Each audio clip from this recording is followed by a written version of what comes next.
Hello everyone. Today we talk about how to pick the app of Champions League. You will go to settings.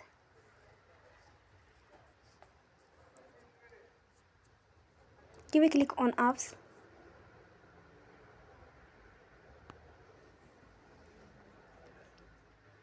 After that you search the app Champions League.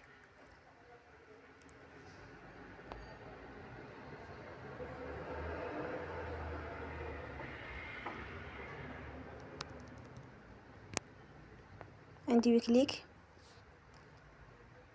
Then you will on for stop. After that you will go to storage. You will click on clear cache. In the end you will turn off your Wi-Fi and you will turn again. Don't forget to support us by like and subscribe. See you next time and thank you for watching.